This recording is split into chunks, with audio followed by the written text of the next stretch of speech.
Bien, muy buenas tardes. Gracias por acompañarnos hoy aquí en Vida In, especialmente si esta es tu primera vez. Gracias por aceptar la invitación de quien te la extendió. Siéntete en casa, por favor. Es nuestra meta que te sientas cómodo, cómoda, que recibas algo útil. Esa es mi meta en este segmento de la reunión y que al término de esta reunión termines pensando, me gustaría regresar. Quizás no creo todo lo que creen, pero estuvo padre y recibí algo útil. Bien.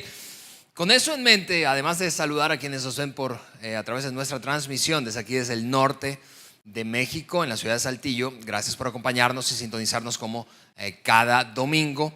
Pero te decía, antes de saltar al tema de hoy, que es el cierre de una serie que hemos llevado por varias semanas, permíteme tomar sencillamente un minuto para precisamente anticipar la próxima serie de temas que comenzaremos a compartir aquí en Vida In. A partir de la próxima semana, a partir del próximo domingo, comenzaremos una serie muy corta de apenas 3 domingos que hemos titulado Ayudando a la siguiente generación a ganar, ayudando a la siguiente generación a ganar. Y el título seguramente ya te hace pensar de qué vamos a hablar. Entonces quizás estás pensando, bueno, esa serie es para papás, para abuelos, para tíos, para maestros. Y sí, definitivamente todos esos grupos de personas que atienden a gente mucho más joven, hijos, nietos o estudiantes, seguro van a recibir grandes herramientas en esa serie. Es una serie muy práctica, pero al mismo tiempo es una serie pensada para cualquiera. Escúchame esto, para cualquiera que tenga a alguien detrás de sí. Eso quiere decir, si tú estás trabajando con alguien y tú tienes de alguna manera un poquitito más de experiencia en esa área o un poquito más de experiencia de vida, esta serie va a ser útil para ti. Por eso no solamente quiero animarte a venir esos 3 fines de semana siguientes, sino invitar a alguien que luego de pensarlo tú digas, mira, yo creo que eso va a ser útil. Escuchando a Alejandro, escuchando de qué se va a tratar la serie y escuchando a la audiencia a la que está dirigida, creo que va a ser útil para él o ella. Así que vente esos 3 fines de semana siguientes e invita a alguien a esta nueva serie Ayudando a la siguiente generación a ganar. Muy bien, habiendo dicho eso, ahora sí quiero retomar la serie de la que hemos estado compartiendo en estos últimos fines de semana. Ese es el 5º y último domingo de nuestra serie, Viendo el Mundo. Viendo el Mundo es el título que le dimos a la serie y comenzamos esta serie con una gran idea principal en nuestra mente. Dijimos, necesitamos hablar de perspectiva y cómo nuestra perspectiva de la vida afecta lo que hacemos, cómo nos comportamos, cómo decidimos, cómo priorizamos, cómo nos relacionamos con otras personas, cómo nos relacionamos con el dinero y las cosas, las posesiones. Es decir, cómo es que la manera en que yo veo la vida y ciertas áreas en particular de la vida afecta finalmente cómo me comporto. Y recuerdo que usamos un ejemplo, una ilustración bastante visual de la serie, o para hablar de este tema de la serie, y fueron esos lentes que son, tú sabes, característicos y que ahora mismo a mí me llevan a ver todo naranja, todo anaranjado, con un tinte anaranjado, pero eso no quiere decir que ustedes están naranjas, o hoy vinieron comiendo más betabel o zanahoria de lo normal, sino que está afectada mi visión por esa perspectiva que me producen esos lentes. Y parece una ilustración y hasta un poco infantil, pero literalmente es lo que nos ocurre cuando se trata de la vida cotidiana. Tú tienes una perspectiva, yo tengo una perspectiva, la persona que tienes delante, detrás, al lado de ti, tiene una perspectiva, y cada una de esas perspectivas afectan la manera de que nos comportamos o en que nos comportamos. Tomamos entonces una frase prestada de un hombre que ya falleció, un famosísimo escritor llamado Stephen Covey, para ilustrar un poco en una frase concreta, el sentido de esta serie. Y la frase fue la siguiente: no vemos el mundo como es, sino como somos o como estamos condicionados para verlo. Tú y yo no vemos el mundo como es realmente, sino como somos nosotros o como hemos sido condicionados para verlo. ¿Qué nos condiciona cuando se trata de nuestra perspectiva del mundo? Bueno, pueden condicionarnos nuestros patrones de crianza, el ambiente en donde crecí, fui educado, formado, enseñado, disciplinado, corregido. Las experiencias nos van formando, van condicionando la forma en la que interpreto cierto asunto en particular. Pero no solamente eso, sino los propios rasgos de personalidad de un individuo puede terminar afectando la perspectiva que tiene de un asunto. Incluso la etapa de vida en la que se encuentra, las circunstancias que lo rodean, pueden llevar a esa persona a ver ese asunto de una manera específica, distinta a como lo vería, por ejemplo, en otra etapa de su vida. En fin, la vida es observada a través de un lente. Tú tienes un lente, yo tengo un lente, y ese lente condiciona. Y dicho de otra manera, es otra forma de hecho de decirlo, es que la forma en la que vemos las cosas habla más de nosotros que de las cosas. Habla más de mí que de eso a lo que me he referido. Déjame darte un ejemplo a modo de ilustración. Es una historia ficticia, tipo alegórica, de un hombre que estaba pretendiendo mudarse de su pueblo natal a una nueva ciudad, a un pueblo nuevo. Pero en ese empeño de revisar cómo iba a ser la experiencia, se lanza un viaje exploratorio, dejando a su familia en su pueblo natal. Y cuando va llegando a ese nuevo pueblo en donde intenta instalarse, ve en la entrada del pueblo a un anciano sentado, y él concluye, bueno, seguramente este anciano creció aquí, conoce la dinámica y tú sabes, con los años viene la sabiduría, así que voy a preguntarle cómo. Y la pregunta fue específica. Él le preguntó: amigo, perdón, buen día, yo quisiera saber, estoy con este plan de traerme a mi familia, pero quisiera saber cómo es la gente de esta ciudad. ¿Me podría hablar un poco de la gente de esta ciudad? ¿Cómo son? Y entonces el anciano muy sabiamente le responde con otra pregunta, y la pregunta fue esta: dígame primero cómo es la gente de la ciudad de donde usted viene. Cuando él escuchó esa pregunta, este hombre le brillan los ojos y dice: no, la gente de mi ciudad es una chulada. La gente de mi ciudad es cordial, es amable, es generosa, es simpática, tiene una perspectiva positiva de la vida. Aunque hemos experimentado momentos difíciles, la gente de mi pueblo es extraordinaria. Y entonces, después de contarle un poco y describirle cómo era la gente de donde él venía, entonces el anciano termina respondiéndole: pues así exactamente es la gente de este lugar. Y él se sorprende y contento entra al pueblo. 5 minutos después llega otro hombre con la misma intención: mudarse de su pueblo natal con su familia, instalarse allí, y le lanza exactamente la misma pregunta al anciano. A lo que el anciano le responde otra vez con la misma pregunta: ¿cómo es la gente de donde usted viene? Y él dijo: la gente de donde yo vengo es un asco. La gente de donde vengo es pesimista, es terrible, pareciera tener un plan oculto para hacerte daño, es egocéntrica, no es nada generosa, son ambiciosos, son tramposos. Y entonces lanza toda esa descripción negativa, y finalmente el anciano le dice: pues la gente de aquí, de este pueblo, es igualita a esa de donde usted viene. El punto es demasiado obvio. Es mi perspectiva finalmente la que me hace ver o comportarme de una manera en particular. No vemos las cosas como son, sino como somos. La forma en la que vemos las cosas habla más de ti, habla más de mí que de esas cosas. Luego dijimos, mira, en esta serie, pues si tenemos que adoptar nuevas perspectivas, una perspectiva mejor, apropiada, ¿cuál deberíamos adoptar? Y dijimos, bueno, hemos decidido hablar de cuál es la perspectiva de Dios respecto a ciertos asuntos. Hablamos en principio del dinero y las posesiones, luego del tiempo y el propósito para vivir. Luego, la semana pasada escuchaste a Fanny, que me alegra tanto que haya compartido ese mensaje, hablar de la experiencia del dolor, cuál es la perspectiva que tú y yo tenemos del dolor. Y hoy vamos a terminar con unas perspectivas generales acerca de la vida, pero nos preguntamos: ¿cómo ve Dios un asunto en particular? ¿Por qué? Porque si tú y yo logramos abrazar la forma en la que Dios ve algo, estaremos mucho más inclinados a hacer lo que Él nos pide hacer. Déjame repetirte eso.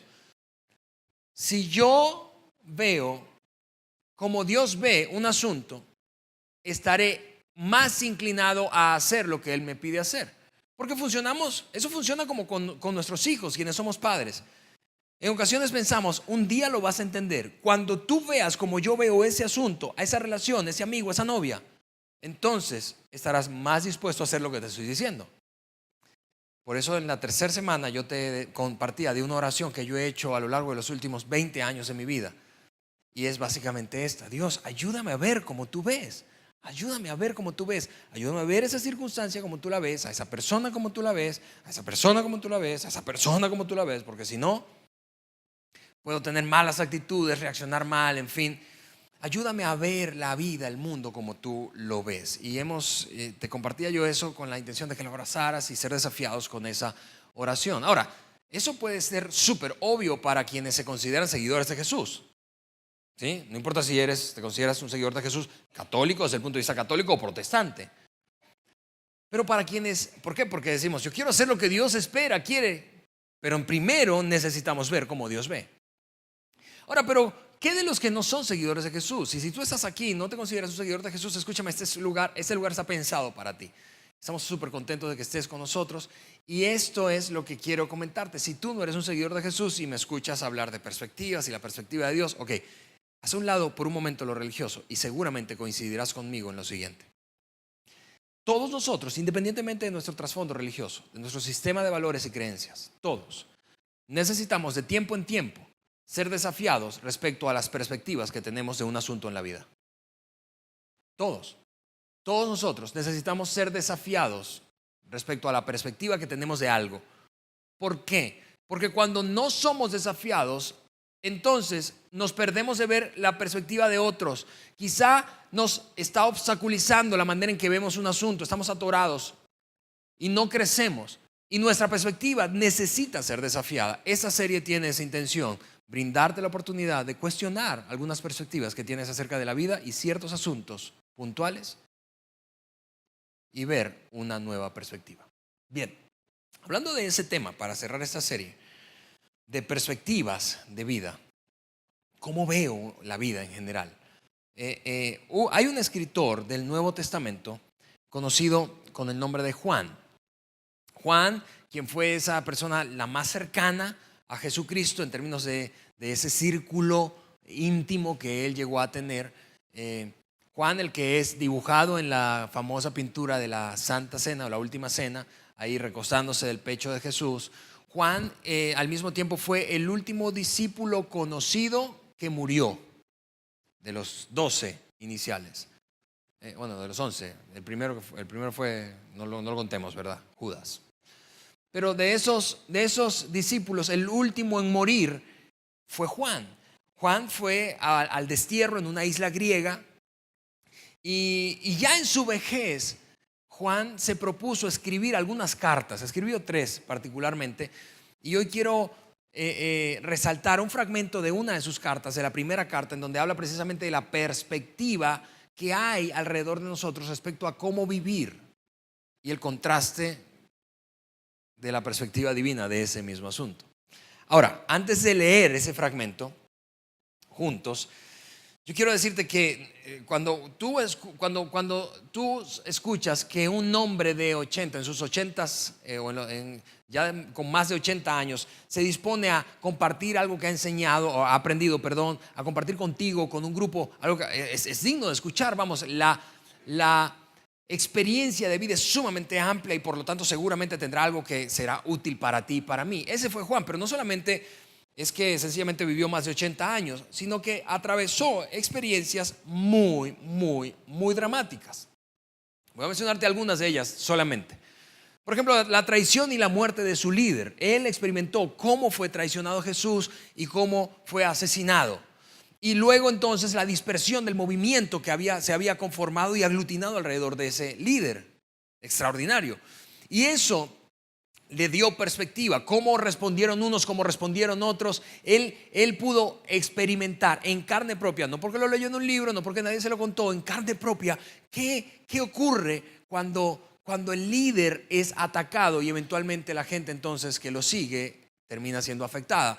Pero no solo eso, sino que eso dio pie a una persecución doble del Imperio Romano por una parte, que era un imperio ampliamente conocido por su crueldad, pero al mismo tiempo de su propia raza, de su propio linaje, de la nación judía, de los líderes religiosos que vieron su poder y su influencia amenazada por ese movimiento que apenas nacía llamado cristianismo. Y él fue perseguido, por eso te decía, se exilió en una isla llamada Patmos, ahí en la región de Grecia.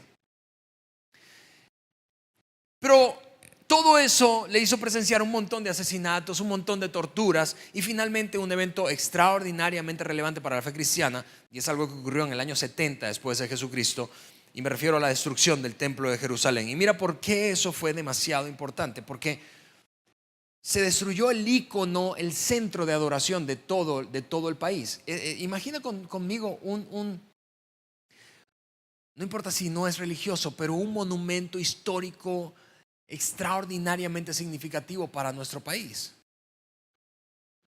Y que un ejército extranjero repentinamente lo destruya. ¿Cómo la identidad de toda la nación se vería afectada? ¿Cómo responderían las masas? ¿Cómo responderían las autoridades? Eso lo presenció Juan y todo eso lo llevó a tener y desarrollar una perspectiva específica de la vida. Era un tipo lleno de sabiduría y de agudeza. Y de esa forma escribía. De esa forma escribía. Era un tipo que no le daba vueltas a nada. Era un tipo que iba por el centro. Era un hombre que llegaba a concluir, evidentemente no me queda mucho tiempo, así que yo no puedo estar perdiendo y dando vueltas a un tema. Empecé a decirlo ya. No quería hacer eso con la intención solo de escupir la verdad en la cara de otros, pero más bien quería, y su motivación era ayudarles a que vivieran mejor, a que estuvieran mejor, a que estuvieran bien. Esta carta en particular la escribió a un grupo de personas, y lo puedes notar en el capítulo 1, vamos a leer un pedacito del capítulo 2, pero en el primer capítulo notas que lo escribe a un grupo de personas que está firme en su fe, son creyentes, son personas que han depositado su fe en Jesucristo, son seguidores de Jesús y están esforzándose para vivir bien. Pero en medio de esa experiencia, él incluso no le está escribiendo a gente que tiene una vida desordenada, están viviendo bien, pero él dice, hay demasiado peligro y no puedo perder la oportunidad para desafiarles a tomar en cuenta la manera en que el mundo va a invitarles a vivir y en contraposición la forma en que Dios ve la manera de vivir. Así que en el capítulo 2 esto es lo que dice y escribió el apóstol Juan. No amen a este mundo ni las cosas que ofrece o que les ofrece. Y déjeme aprovechar y resalté 3 palabras aquí que quiero aprovechar y hacer énfasis en lo siguiente. Con la palabra mundo se refiere al sistema en el que vivimos. Vamos, tú y yo estamos metidos en un sistema. Diariamente las cosas ocurren de una forma. Nos vemos influenciados por medios, por un montón de canales. Priorizamos, decidimos, vivimos, nos relacionamos mucho, en buena parte, debido a el sistema en el que tú y yo estamos. Lo mismo ocurría en el siglo I. Hay un sistema alrededor de nosotros. Él está escribiendo a sus lectores y es extraordinario que es tan relevante casi 2000 años después. Hay un sistema, una manera en que opera el mundo. Y nadie está exento a esa manera. Todos estamos inmersos, todos somos influenciados, todos. Tú no más que yo no menos que tú. Todos nosotros. Eso fue cierto en el siglo I y es cierto en el siglo XXI. Y el mundo, ese sistema tiene una oferta amplia, diversa, súper atractiva, que va a hacernos engancharnos sin darnos cuenta, te va a hacer amar esa oferta. El sistema en el que te mueves tiene una oferta variadísima, atractiva, con la que te vas a aprender. Y mira, hago un comentario solamente de esa palabra, amar. Los psicólogos dicen que la experiencia del enamoramiento produce básicamente un efecto en un individuo. Y es que se nubla el juicio. Yo no sé si eso te ha pasado a ti, pero ¿cuántas veces te has enamorado en tu vida? Pero yo recuerdo, por ejemplo, recientemente escuché la historia de un muy buen amigo mío cuyo juicio se nubló y él me contaba qué fue lo que ocurrió. Cuando estaba comprometido en matrimonio con su actual esposa, la única que ha tenido después de varios años, ella se tituló y en medio de la celebración decidieron ir a cenar a un restaurante muy caro de la ciudad donde vivían. Y a esa cena asistió él como su prometido, pero asistieron sus padres, el hermano de ella, otro familiar cercano y uno que otro amigo cercano. En total, en esa mesa había más o menos unas 20 personas sentadas. Y después de celebrar y comer riquísimo, ¿verdad? Gran restaurante, gran ambiente, gran momento, celebración. Llega el preciso instante en el que el mesero trae la cuenta. Y entonces él saca su cartera, ¿verdad? Y dice, yo pago la cuenta. Y entonces los padres de ella responden, no, ¿cómo se te ocurre? Pagamos nosotros. Y empieza ese juego, ¿verdad? Yo pago, tú pagas, yo pago, tú pagas. Algunas veces tú y yo hemos estado en esa posición, ¿verdad? Y estamos esperando que el otro diga, yo pago. Ay, bueno, gracias. Bueno, pero mi amigo no estaba en ese plan. Mi amigo estaba queriendo pagar en serio por aquella cena. Pero él me cuenta eso y final de cuentas entre va y ven, la familia, o sea, los padres de ella pagaron la mitad y él la mitad. Pero él me dice, tenía nublado el juicio, Alejandro. Hoy todavía sigo pagando esa deuda porque tuve que poner la tarjeta de crédito de esa cena. Eso es lo que ocurre cuando tú y yo amamos algo. Juan está diciendo, y mira, vuelvo a decirte, tú y yo hemos vivido esa experiencia de enamoramiento. Yo recuerdo que yo vivía a 1,5 kilómetros de la casa de mi novia, mi esposa Eliana, en el tiempo en que éramos novios, y yo no tenía carro, yo caminaba diariamente, 2 y 3 veces esa distancia. Mira, pero fresco como una lechuga. Me llegaron a asaltar en alguna ocasión que me regresé a mi casa muy tarde en la noche. ¿Y qué piensas? Una persona en su sano juicio, sin el juicio nublado, dice, yo no camino más eso. Pero al día siguiente yo seguí caminando eso. ¿Por qué? Porque el enamoramiento nubla el juicio. Lo que Juan está diciendo, a ver. Vivimos en un sistema que tiene una oferta enorme, súper variada y atractiva, que te va a nublar el juicio. Es un hecho. Va a afectar la manera en que vives. Y entonces luego Juan continúa dando la explicación del por qué. ¿Por qué eso es así? Porque cuando amas, cuando se te nubla el juicio y entonces atrapas, muerdes el anzuelo y vives según lo que el sistema plantea, entonces no tienes el amor del Padre en ustedes. Es decir, no hay cabida para 2 perspectivas de un mismo asunto al mismo tiempo. Déjame repetirte eso. Hablando de perspectiva para vivir, el mundo, el sistema en el que nos movemos ofrece una variedad de oferta atractiva y te hace morder ese anzuelo y por lo tanto tener una perspectiva de la vida como el sistema lo plantea.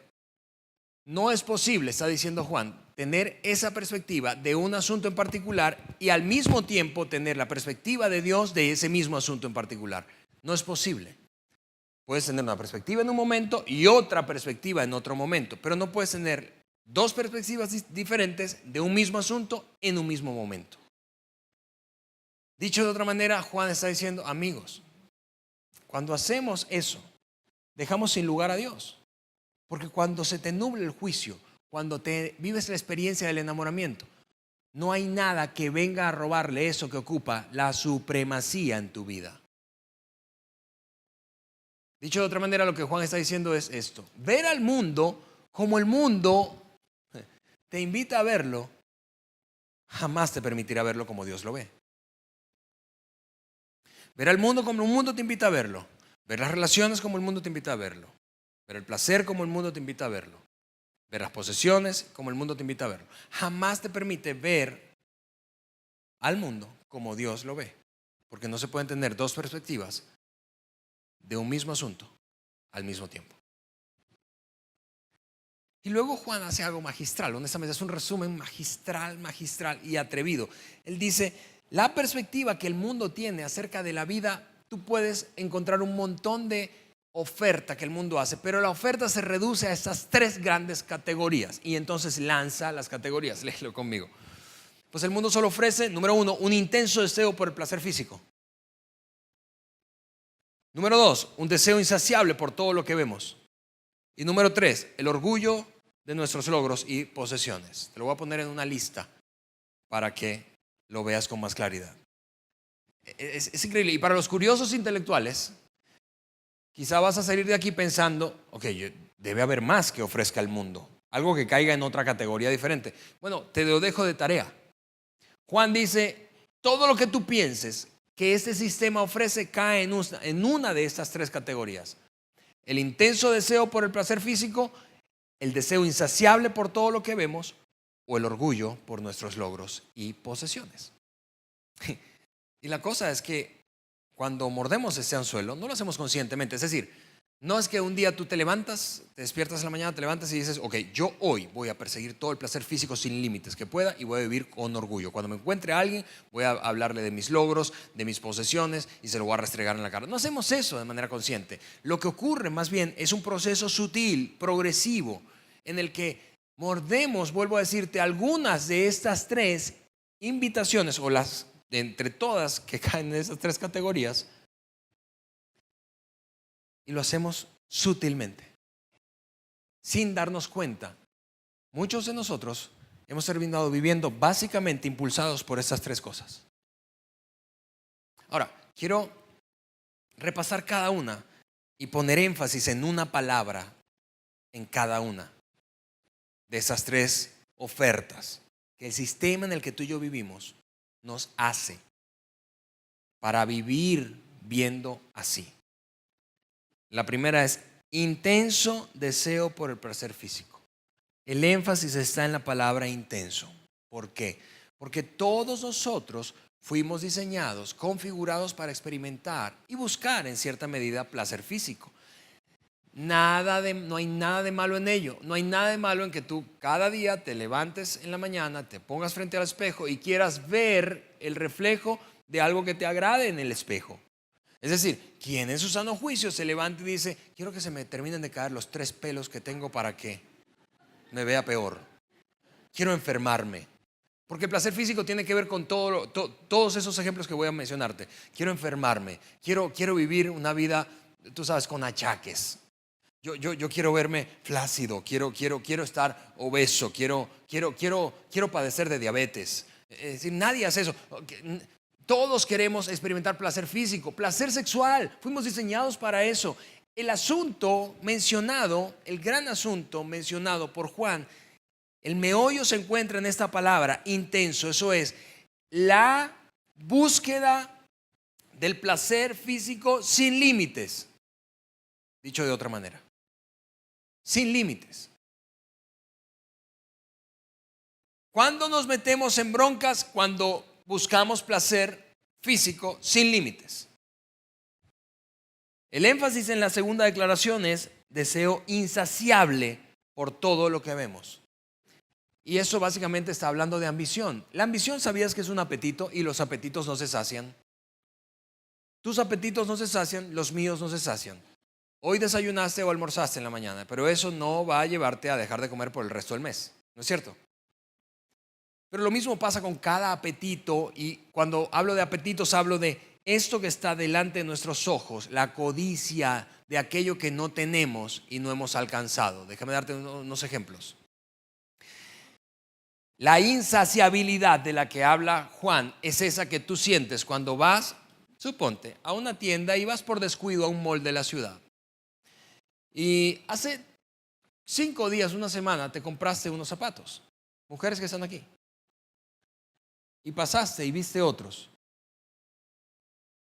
de otro color, un color que nunca habías visto. Y entonces te invade un profundo deseo insaciable de tenerlo. ¿Por qué? No porque no tienes zapatos, es porque están allí y no son tuyos. Es lo que tú sientes, hombres que están aquí. Después de comprar el auto que compraste, 2 o 3 meses después, la ensambladora, la marca que compraste, se le ocurre la maravillosa idea de sacar el mismo modelo que tú tienes, pero con una línea nueva exterior, con un equipamiento diferente. Y tú piensas: tengo que tenerlo. ¿Por qué? ¿Porque tu auto no sirva? No, para nada. Es porque está allá afuera y tú no lo tienes. Y podemos seguir enumerando. Vamos, tú y yo conocemos esta sensación. Eso se llama ambición, y la ambición es un apetito y no se sacia. Y cuando le damos rienda suelta, esa es la oferta que hace el sistema en el que tú y yo vivimos. Está diseñado para que tú y yo vivamos insaciables, para que nunca experimentes satisfacción y siempre sientas que te falta algo.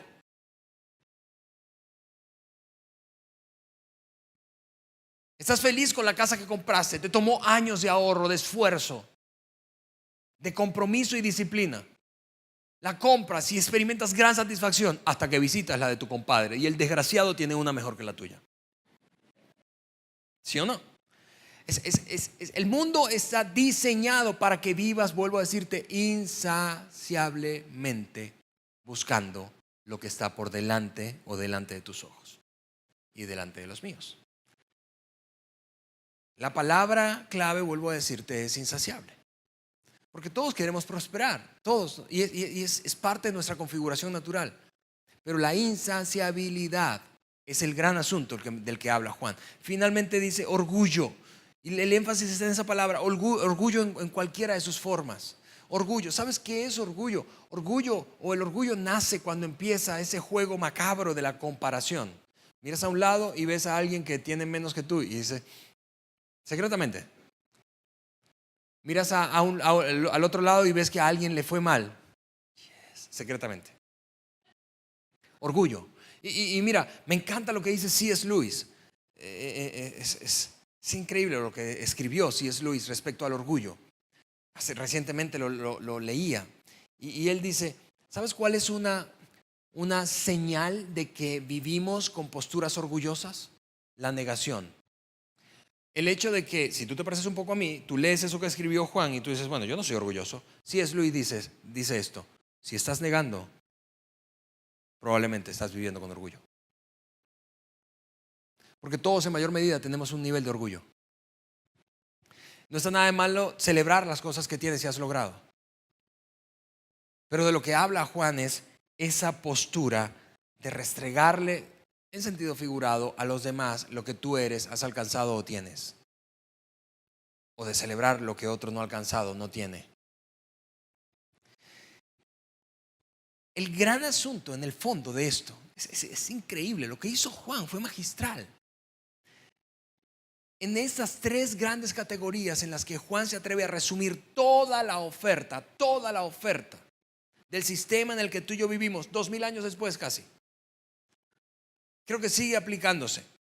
Y él dice, el gran asunto del intenso deseo por el placer físico, del deseo insaciable por todo lo que ves y del orgullo por lo que tienes o has logrado.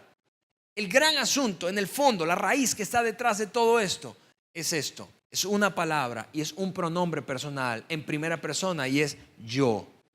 Que tu vida y mi vida giran alrededor del yo. Que tú eres lo más importante de tu vida, que yo soy lo más importante de mi vida. Y cuando el centro, el trono está ocupado de tu vida por ti mismo, eso te lleva invariablemente a perseguir esto. Y el final siempre es negativo. Porque entre otras cosas vives como en esa fábula de un burro persiguiendo una zanahoria. Nunca tendrás suficiente placer físico, suficiente logros o posesiones acumuladas o suficientes cosas alcanzadas. Y es súper sutil, esto es tan sutil que llegamos a pensar, vamos, esto es normal, Alejandro, es que el mundo funciona así, todo el mundo. Exactamente, pero no. Vamos, tú recuerdas aquel dicho de nuestras madres y abuelas, ¿verdad? No porque todo el mundo se aviente por un abismo, tú te vas a aventar también. Sí, la inmensa mayoría vive así, pero es el punto de Juan no quiere decir que porque la inmensa mayoría ha mordido el anzuelo, eso sea lo mejor para tu vida. Porque vendría necesariamente la pregunta, ¿de a dónde nos lleva esto? ¿A dónde te lleva esto? ¿A dónde me lleva a mí? Te voy a poner un ejemplo, solteros que están aquí. Generalmente no hago esto. Levanta la mano a los solteros. A ver, solteros. ¿Solteros? Algunos están como... Ok, cásense ya, solteros, cásense ya. Siento lástima por ustedes. No es cierto. Pero mira, solteros que están aquí, hombres, mujeres, imagínate que yo te digo, tengo un prospecto para ti, chica, tengo un prospecto para ti, es un prospectazo. Hombres que están aquí solteros, tengo una prospecto para ti. Y tú dices con algo de escepticismo, ¿de veras? A ver, hábleme de él o de ella. Entonces yo te empiezo a describir a esa persona y te la describo de esta manera. Es una persona, escúchame, que saludable, que ama cuidarse, que te ha visto y quiere una relación contigo a largo plazo. De hecho, está pensando incluso en casarse contigo. Y tú dices, órale. Y te prometo que vas a experimentar placer físico con él o ella. ¿Por qué? Porque eso es lo que procura en su vida. Ella va a brindarte y a recibir de ti todo el placer físico posible hasta que se encuentre alguien más que le dé más placer que tú. ¿Te gusta ese prospecto? Es decir, va a estar en el altar pensando, mientras declara aquellos votos, promesas matrimoniales: yo prometo, ¿verdad?, amarte y consolarte en riqueza, en pobreza, en salud, en enfermedad, hasta que la muerte nos separe. No, hasta que la muerte nos separe, no, hasta que encuentre a alguien que me genere más placer que tú.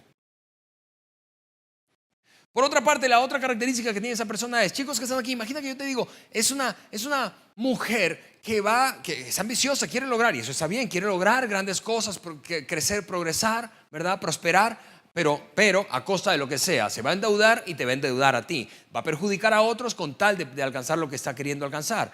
Va a mentir, va a hacer tranzas, va a hacer lo que sea, va a hacer daño a la gente que está a su alrededor, si fuera necesario, con tal de alcanzar lo que está delante de sus ojos. ¿Por qué? Porque su ambición es insaciable. Y finalmente, como si fuera poco, tendrías que escuchar hablar a esa persona. Mira, es una chulada. Cuando habla, solamente habla de él o ella, de sus logros, de lo que ha alcanzado, de lo buena que es, de lo increíble que es, y de lo mejor que es que tú, y de lo mejor que es que todos. ¿Te gusta ese prospecto, esa prospecto? Evidentemente no. Padres, tú no quieres ese prospecto para tu hija. Yo no lo quiero para mi hija, yo lo quiero para las hijas de otros, pero para la mía no. Y seguro coincidirás conmigo. El punto es, nadie en su sano juicio presume de que es la persona más hedonista del mundo, la más ambiciosa del mundo y la más orgullosa del mundo. ¿A dónde nos lleva ese estilo de vida que plantea el sistema al que tú y yo estamos expuestos diariamente? Mira, saca un momento del cuadro lo religioso, porque sé que estás en una iglesia y es normal que pienses, bueno, es lógico que hablen de eso en una iglesia, pero saca un momento del cuadro lo religioso, el argumento religioso, y piensa, ¿a dónde te puede llevar el hedonismo, el orgullo y la ambición? Y mira, yo sé que ahora mismo puede estar sonando como este mensaje, como en un tono de regaño. De ninguna manera no quiero regañarte. Quiero sencillamente crear conciencia de que tú y yo estamos metidos, como decía el apóstol Juan, hace casi 2000 años, estamos metidos en un sistema que lo único que ofrece son esas tres cosas. Y que estas tres cosas no nos llevan a nada. A largo plazo no nos llevan a nada. Regresa conmigo al texto, vamos a repasar qué sigue diciendo Juan. Quedamos en intenso deseo por placer físico, insaciable deseo por todo lo que ven, orgullo de las posesiones y cosas o logros. Y dice luego Juan, nada de eso proviene del Padre, sino que viene del mundo. Esta no es la perspectiva de Dios acerca de la vida. Y este mundo, dice él, se acaba junto con todo lo que la gente tanto desea. Se acaba. En otras palabras, ¿a dónde nos lleva? A ningún lugar. A ningún lugar. A ningún lugar que pueda brindarte satisfacción a largo plazo. Es temporal, es insaciable y vives sintiéndote cada vez más vacío o vacía y con necesidad de continuar llenando ese vacío. Lo que me lleva a hacer un paréntesis aquí y hablarte de alguien cuya vida considero fascinante. Vivió al finales del siglo XIX. Fue un hombre llamado Oscar Wilde. Nació en Inglaterra, en el Reino Unido, específicamente en Irlanda, cuando aún era el Reino Unido. Y Oscar Wilde, no sé si has leído, sabes algo de él. Fue el famoso escritor de aquella película o de aquella novela, pero una película de reedición reciente, El retrato de Dorian Gray. Fue un gran dramaturgo, un artista extraordinario, pero al mismo tiempo súper escandaloso. Para la época, murió en el año 1900, y para la época él era considerado una persona, pues era un polo de atracción para noticias, pero particularmente para noticias escandalosas. Básicamente su filosofía de vida fue el hedonismo y el esteticismo, es decir, toda la estética, el exterior. Él decía, por ejemplo, del arte, siendo un artista, el arte es amoral y por lo tanto, como yo soy un representante del arte, la moralidad no se aplica a mí. Y tenía un desastre de vida por eso entonces. Fue conocido como por una persona desenfrenada sexualmente, no solo heterosexual, bisexual. De hecho, al final de su vida, murió sumamente joven, a los 46 años, pero al final de su vida, los últimos 2 años de su vida los pasó en prisión. ¿Por qué? Porque fue juzgado y sentenciado a prisión por sostener una relación homosexual con un hombre y el padre de ese hombre es quien lo mete en el bote. Todo eso para decirte, Oscar Wilde personificó la búsqueda de placer sin límites, placer físico sin límites, la búsqueda o el deseo insaciable de todo lo que veía y el orgullo de todo lo que había logrado. Cambió honestamente la manera de concebir el arte en Europa y buena parte en Estados Unidos, porque se echó una gira por Norteamérica. Y estando en la cárcel, es increíble esto, porque seguramente tú, tanto como yo, conocemos personas que la única manera en que reaccionen y cambien o se replanteen la forma en que están viviendo es cuando tocan fondo. Y eso le pasó a Wilde.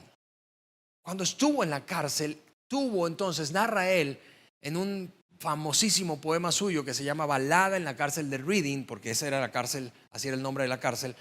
En ese poema narra el encuentro que tuvo con Jesucristo y cómo es que luego de vivir una vida desordenada, hedonista, orgullosa, ambiciosa, sin límites en la búsqueda del placer, entonces él toca fondo, impulsado por las consecuencias de sus propias decisiones y estilo de vida.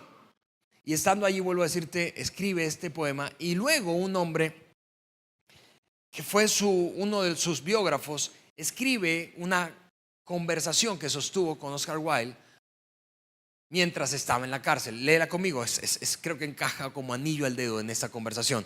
Wilde le dice a este hombre de apellido Harris: ¿ha comprendido usted bien qué cosa tan admirable es la piedad? Ahora déjame decirte que es piedad, básicamente, devoción a Dios. Él dice: ¿ha comprendido qué cosa tan admirable es la devoción a Dios? Está preso. Por mi parte doy gracias a Dios todas las noches. Sí, de rodillas doy gracias a Dios por habérmela hecho conocer.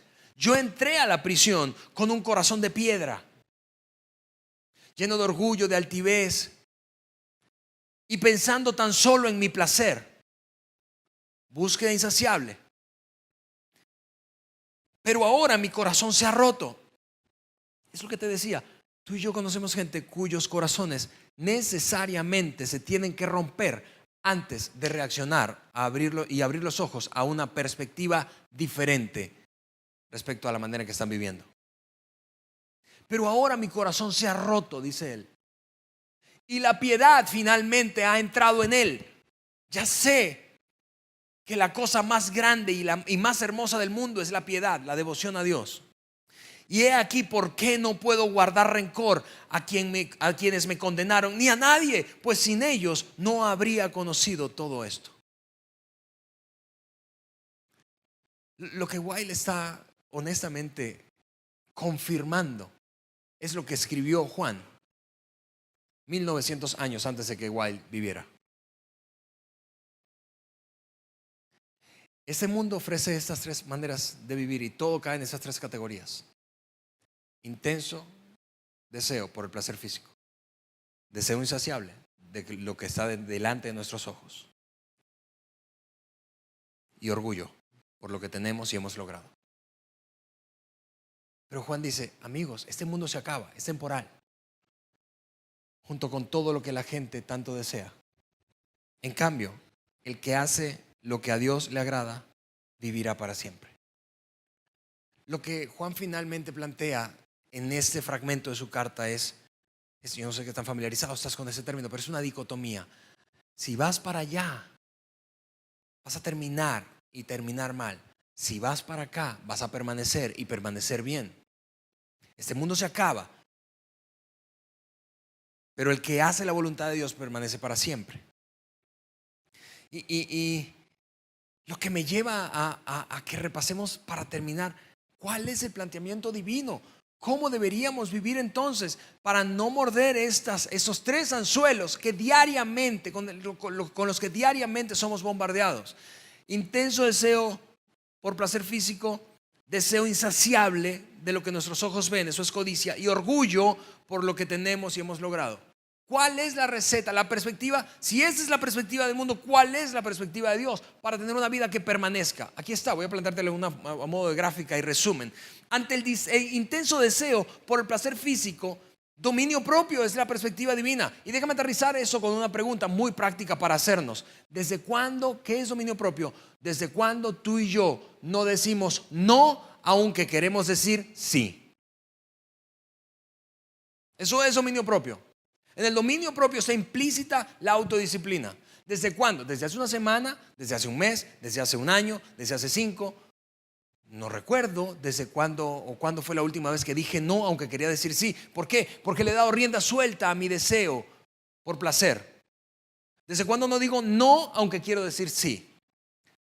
Segundo, contra el deseo insaciable por todo lo que vemos. Eso es ambición. La generosidad. La pregunta aterrizada, práctica para ti, para mí es: ¿cuándo fue la última vez que tú y yo tuvimos un fuerte deseo de perseguir, comprar, adquirir algo, obtener algo, pero en vez de darle rienda suelta a ese deseo, insaciable por cierto, apetito, entonces nos propusimos dar de lo que teníamos?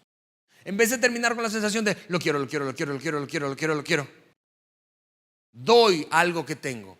Ese es el remedio para una perspectiva de ambición en la vida: la generosidad. Y finalmente, ante el orgullo de nuestros logros y posesiones, o por nuestros logros y posesiones, humildad. La pregunta a responder aquí es: ¿cuándo fue la última vez que yo genuinamente reconocí los logros de otros, aplaudí lo que otro obtuvo, en vez de enlucharme, embroncarme internamente porque yo no he alcanzado aquello, o tener ese celo o esa envidia por aquello que otro tiene o ha logrado y yo no, o restregarle a otro lo que he logrado y tengo? Humildad. Ante el intenso deseo por placer físico, dominio propio. Ante el deseo insaciable por todo lo que vemos, generosidad. Y ante el orgullo por nuestros logros y posesiones, humildad. Yo quiero que te preguntes eso. ¿Quién puede cuestionar una vida así? Vamos, este es el prospecto que tú quieres para tu hija. Ese es el prospecto que tú quieres para tu hijo. Este es el esposo que tú quieres. Esta es la esposa que quieres. Esos son los hijos que quieres. Estos son los trabajadores que tú quieres. Esos son los jefes que tú quieres. Estos son los gobernantes que queremos. Eso es lo que tenemos frente a nosotros como desafío para contrarrestar esto con lo que somos bombardeados diariamente. Vuelvo a decirte, nada que ver con religión. ¿Notas algún elemento religioso en eso? Dominio propio, generosidad y humildad. Esto es lo que hace que una vida perdure. Yo quiero que hagas un ejercicio de futuro. Quiero que te imagines tu vida en 15 o 20 años o 30 años viviendo así o viviendo así. Imagina cómo se verá tu vida, cómo se verán tus hijos, cómo se verán tus nietos, cómo se verán tus finanzas, cómo se verán tus relaciones, cómo se verán mis decisiones viviendo así o así. Con eso en mente yo quiero orar y de esa manera terminar esta tarde. Señor, te damos muchísimas gracias. Es extraordinario, Señor, el hecho de que un texto tan antiguo haya sido preservado, Señor, y que sea tan relevante para nosotros. Eso que escribió Juan, Señor, ayúdanos a entender, Dios mío, que el mundo, el sistema en el que vivimos lo que ofrece básicamente es un intenso deseo por placer físico sin límites, un insaciable deseo por alcanzar todo lo que vemos y el orgullo por lo que hemos logrado y tenemos. Dios, ayúdanos y danos el valor, el coraje, la determinación de vivir con dominio propio ante el intenso deseo de placer físico, con generosidad ante la ambición de tener todo lo que deseamos y con humildad ante nuestra postura orgullosa. En el nombre de Jesús. Amén.